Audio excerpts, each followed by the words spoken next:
अब आप सोचिए, हमारे देश के जो नेता हैं, राहुल गांधी के बाकी के जो सहयोगी हैं उन्हें डोनाल्ड ट्रंप पर यकीन है, पाकिस्तान जो कह रहा है उस पर यकीन है, लेकिन भारत के विदेश मंत्री एक शपथ के साथ राज्यसभा में, लोकसभा में खड़े होकर जो बात कह रहे हैं उस पर यकीन नहीं है।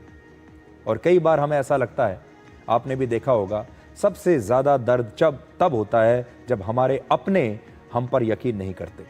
सबसे ज्यादा दर्द तब होता है जब हमारे अपने हमारा साथ छोड़ देते हैं। सबसे ज्यादा दुख तब होता है जब हमारे अपने ही हमारी किसी जंग में हमारे साथ लड़ने के लिए तैयार नहीं होते, बल्कि हम पर उल्टा सवाल करने लगते हैं। आज आप भी इस दर्द को महसूस कीजिए। पहलगाम में हमारे देश के 26 लोगों के साथ जो कुछ हुआ, पहलगाम में जो 26 परिवार बर्बाद कर दिए गए इन आतंकवादियों द्वारा, आज सोचिए उन पर क्या बीतती होगी। लेकिन आज आप सब के लिए और पहलगाम हमले में मारे गए लोगों के परिवारों के लिए हमारे पास एक बहुत अच्छी खबर है, जिससे आपके दिल को बड़ी तसल्ली मिलेगी। गृह मंत्री अमित शाह ने आज राज्यसभा में यह कहा है कि पहलगाम में मारे गए लोगों के परिवारों ने उनसे कई बार यह कहा कि जब भी इन आतंकवादियों का एनकाउंटर हो तो उन्हें भी ठीक उसी तरह से सिर में गोली मारी जाए जैसे इन आतंकवादियों ने 26 लोगों के सिर में गोली मारी थी। और आज अमित शाह ने पूरे देश को यह बताया है कि ऑपरेशन महादेव के जरिए पहलगाम के तीनों आतंकवादियों को उसी तरह से सिर में गोली मारी गई। यानी भारत की सेना ने आतंकवादियों के सिर में गोली का जो जवाब सिर में गोली मारकर ही दिया है। और आज आप सबके दिल को इससे बहुत तसल्ली मिलेगी जब आप भारत के गृह मंत्री का यह बयान सुनेंगे। ये जो ऑपरेशन चला मान्यवर, आईबी द्वारा 22 मई को, मतलब लगभग 1 माह बाद हमें सूचना मिल गई थी कि ये जगह पे टेररिस्ट लोकेट है। उसके बाद आईबी और मिलिट्री इंटेलिजेंस ने और शिनाख्त करी और लगभग 22 जुलाई को इनके लोरा सेट को ट्रैक करने का काम समाप्त हुआ। एग्जैक्ट पिन पॉइंटेड लोकेशन को आइडेंटिफाई किया गया और फिर एक मीटिंग 4 पैरा, सीआरपीएफ और जम्मू कश्मीर पुलिस तीनों के अफसरों की हुई और स्ट्राइक किया गया। तीनों आतंकवादी मारे गए हैं।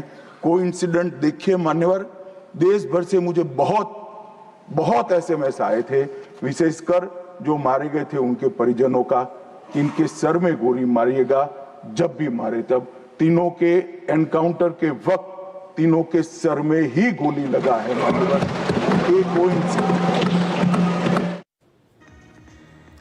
ये जो 3 आतंकवादी हैं जो भारत के गुनहगार हैं, जिन्होंने हमारे 26 लोगों को सिर में गोली मारकर उनकी हत्या की थी, आज उनके साथ भी वही सलूक किया गया। और हम वो तस्वीरें तो आपको नहीं दिखा सकते, लेकिन मैं आपको बता सकता हूं वो तस्वीर मैंने देखी है कि कैसे इन आतंकवादियों के सिर में गोली लगी है। इनके साथ भी वही सलूक हुआ जो सलूक इन्होंने हमारे निहत्थे लोगों के साथ किया था। वो तस्वीर आपको दिखाना संभव नहीं है क्योंकि हमारे ऊपर एक ब्रॉडकास्ट कोड लागू होता है, ऐसी तस्वीर हम आपको दिखा नहीं सकते। लेकिन वो तस्वीर मैंने देखी है, वो तस्वीर मेरे मोबाइल फ़ोन में अभी भी है और मैं आपको ये बता सकता हूं कि जो भारत के होम मिनिस्टर आज कह रहे हैं वो बिल्कुल सही है। आज गृह मंत्री अमित शाह ने यह भी कहा कि कांग्रेस हर मसले पर तुष्टीकरण करती है। कांग्रेस के नेता पृथ्वीराज चव्हाण ने ऑपरेशन महादेव और ऑपरेशन सिंदूर के नाम पर सवाल उठाए थे और कहा था कि इन नामों से धार्मिक कट्टरवाद झलकता है। अब आप सोचिए, हम पाकिस्तान पर यह हमला कर रहे हैं और हमने इसका नाम ऑपरेशन सिंदूर रख दिया। और क्या नाम हम इसका रखते? इन आतंकवादियों ने हमारे देश की महिलाओं का सिंदूर उजाड़ दिया, उसका बदला लेने के लिए हमने ये किया। ऑपरेशन सिंदूर नाम ना रखते तो और क्या नाम रखते? ऑपरेशन महादेव नाम ना रखते तो क्या नाम होना चाहिए था? और आज अमित शाह ने कांग्रेस की इस तुष्टीकरण की राजनीति पर बड़े सवाल उठाए हैं जो आप सबको सुनने चाहिए। उनको मालूम नहीं है हर हर महादेव सिर्फ धर्म का नारा नहीं है। शिवाजी महाराज ने जो मुगलों के खिलाफ लड़ाई लड़ी, स्वतंत्रता की लड़ाई लड़ी, और शिवाजी महाराज की सेना का युद्ध घोष था हर हर महादेव। और ये प्रतीक है हर प्रकार के भारत पर के हमले का, भारत की संप्रभुता पर हमले का और भारत की सीमाओं पर अतिक्रमण के जवाब देने का। और मैं आज यहां से चौहान साहब को भी कहना चाहता हूं कि आप क्या नाम रखना चाहते थे, क्या नाम रखना चाहते, उसका जवाब दीजिए। मान्यवर, ये पूरी चीजों को हिंदू मुस्लिम के दृष्टि से देखते हैं। चौहान साहब का थ्योरी देखे तो आज हमारी सेना के कई सारे हमारी सेना के डिवीजनों का जो नारा है, युद्ध घोष है, कहीं प्रभु रामचंद्र की जय, कहीं जोश बोले सो निहाल सत श्री अकाल है, कहीं जाट बलवान जय भगवान है, क्या सियावर रामचंद्र की जय है, कहीं पर काली माता की जय है। ये सारे उद्घोष आप नहीं स्वीकारते हो, ये भाजपा ने रखे हुए नहीं है मान्यवर। ये हमारी सेना के जवानों से मन से निकलने वाला ये युद्ध घोष, इसको हिंदू मुस्लिम के दृष्टि से नहीं देखना चाहिए। आज आप भारत की सेना की इस दुविधा को समझिए, भारतीय सेना के इस दर्द को समझिए और भारत की सरकार की इस दुविधा को समझिए कि आज हमारे अपने देश के अंदर बैठे हुए लोग ऑपरेशन सिंदूर के नाम पर सवाल उठाते हैं, ऑपरेशन महादेव के नाम पर सवाल उठाते हैं, कहते हैं कि ये नाम क्यों रखा, दूसरा नाम क्यों नहीं रखा। जब हम कहते हैं कि हमने पाकिस्तान से बदला लिया है, उस पर सवाल उठाते हैं। जब हम कहते हैं कि पाकिस्तान में जो हमने चाहते थे वो हमने अपने लक्ष्य हासिल कर लिए, उस पर सवाल उठाते हैं।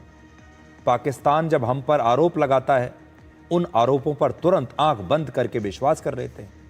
एक तीसरा देश जब कहता है कि लड़ाई तो हमने रुकवाई, उस पर आंख बंद करके विश्वास कर लेते हैं। कुल मिलाकर सारे विपक्षी नेताओं की एक ही रणनीति है कि कैसे प्रधानमंत्री मोदी को कमजोर करना है, कैसे ये बताना है कि उनकी ये सरकार विफल हो गई।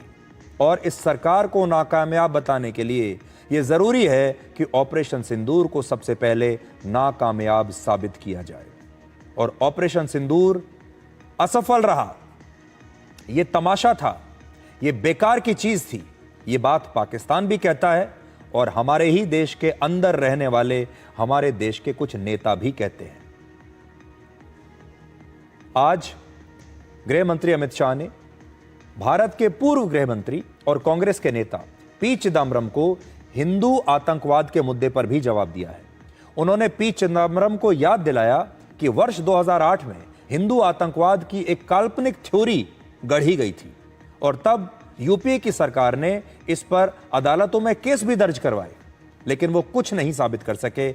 आज आपको अमित शाह का ये बयान भी सुनना चाहिए, जिसमें आज उन्होंने एक बहुत बड़ी बात कही है और उन्होंने कहा है कि एक हिंदू कभी आतंकवादी हो ही नहीं सकता। कहते हैं कि आतंकी पाकिस्तान से आए थे, इसका सबूत क्या है? चिदम्बरम साहब, सबूत तो हमारी एजेंसियों ने ढूंढ लिया। अब आप क्या बोले थे, इस पर क्या बोलना चाहते? मान्यवर, इनके चिदम्बरम जी के कार्यकाल में ही अफजल गुरी की फांसी जब तक वो गृह मंत्री नहीं गए नहीं हुई। मान्यवर, बंबई का हमला, बंबई के हमले के बाद आज ये दिग्विजय सिंह चले गए हैं, उन्होंने कहा है तो आरएसएस ने कराया था। मान्यवर, ये क्या बोल रहे हैं, किसके लिए बोल रहे हैं, किसको बचा रहे हैं, क्या कहना चाहते हैं? और हिंदू टेरर का सगुफा किसने छोड़ा? मैं आज दुनिया के सामने, देश की जनता के सामने गर्व से कहता हूं कि हिंदू कभी टेररिस्ट नहीं हो सकता। हम कभी टेररिस्ट नहीं हो सकते। क्या कहना चाहते हैं? फर्जी टाइप के केस बनाए, एक भी केस अदालत में नहीं टिका। देशभक्त संगठनों पर आरोप लगाए आपने, आपकी छिछोरी राजनीति के लिए, क्षुल्लक फायदे के लिए। और फिर क्या कर लिया? फिर भी हार गए। हारे तो ना। और अब हर रोज कह रहे हैं कि आप हमेशा है नहीं, आप हमेशा नहीं रहेंगे, आप हमेशा का तो मुझे मालूम नहीं साहब। मैं 61 का हुआ हूं। 14 से 30 साल तक भारतीय जनता पार्टी की ही सरकार रहने वाली है। मैं चिदंबरम साहब को कहना चाहता हूं, आप डाल दो भारतीय जनता पार्टी की सरकार में जीने। 30 साल तक भारतीय जनता पार्टी की सरकार रहेगी। मान्यवर, मैं 2015 में बोला था। आज कांग्रेस के नेताओं को ऑपरेशन सिंदूर के नाम पर आपत्ति है, ऑपरेशन महादेव के नाम पर आपत्ति है। उन्हें लगता है कि ये तो एक खास धर्म से संबंधित नाम है, ये तो कट्टरवाद को दिखाने वाले नाम है। आज मेरे मन में एक सवाल आ रहा है कि मान लीजिए अगर आज देश में कांग्रेस की सरकार होती तो क्या होता। पहली बात तो यह है कि कांग्रेस शायद इस तरह पाकिस्तान के साथ ऑपरेशन सिंदूर जैसा कोई ऑपरेशन चलाती ही नहीं। कांग्रेस की सरकार होती तो वो चुप बैठ जाते, कमेटी बना देते, दुनिया भर में जाकर लोगों की मदद मांगते, अलग अलग देशों की मदद मांगते, लेकिन पाकिस्तान पर इस तरह का हमला करने की हिम्मत कभी नहीं दिखाते। लेकिन अगर मान लीजिए कर भी देते और कांग्रेस के शासनकाल में ऐसा कोई ऑपरेशन शुरू होता, ऑपरेशन सिंदूर जैसा, तो आज आपके लिए भी एक क्विज है। आप जरा सोचकर बताइए कि कांग्रेस का शासन होता, उनकी सरकार होती, तो वो ऑपरेशन सिंदूर का नाम क्या रखते। सोचिए जरा, वो ऑपरेशन महादेव की जगह इस ऑपरेशन का नाम क्या रखते। ये आप सब लोगों के लिए भी एक चुनौती है। जरा सोचकर बताइएगा कि कांग्रेस की सरकार अगर होती तो वो ऑपरेशन सिंदूर का नाम क्या रखती, ऑपरेशन महादेव का नाम क्या होता।